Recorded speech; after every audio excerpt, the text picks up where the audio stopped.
10th board exam का काफी सुंदर सवाल है और वो ये है कि श्रेणी क्रम संयोजन और समांतर क्रम संयोजन में अंतर लिखने को कई बार बोला जाता है।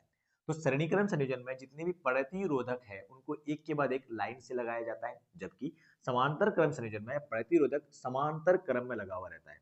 खत्म हो गई बात। अब सुनना ध्यान से, ये जो श्रेणी क्रम संयोजन है, यहाँ पर एक लगी बैटरी है, इस बैटरी से जो करंट निकलेगी, करंट ये आगे चल करके यहाँ आएगी, तो इस करंट के पास कोई रास्ता नहीं है जहां पर ये बट जाए।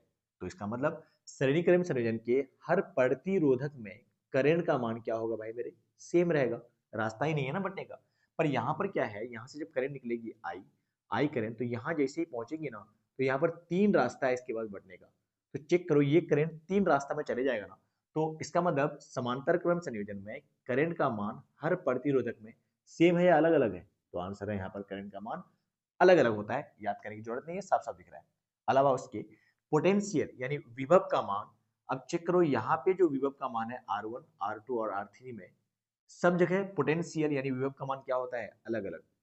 आप करंट ध्यान रख लो तो ये पोटेंशियल वैसे ही याद हो जाता है। समझाने के लिए ये वीडियो थोड़ी छोटी हो जाएगी, वरना एक्सप्लेन किया जा सकता है आसानी से। और यहाँ पे विभव का मान क्या होगा, सेम, यानी समांतर क्रम संयोजन में हर प्रतिरोधक के अक्रॉस पोटेंशियल का मान सेम होता है। समतुल्य प्रतिरोध निकालने के लिए कहा जाए, यानी इक्विवेलेंट रेजिस्टेंस, जिसको हमने श्रेणी क्रम के लिए RS बोल के रखा है, जबकि समांतर क्रम के लिए RP बोल करके रखा है। तो RS का मान होता है R1 plus R2 plus R3, जबकि यहाँ पे आपको निकालना पड़ेगा 1/R1 plus 1/R2 plus 1/R3 करके। ये लिख करके आ जाओगे भाई, 2 नंबर का सवाल आता है मार्कशीट के अंदर।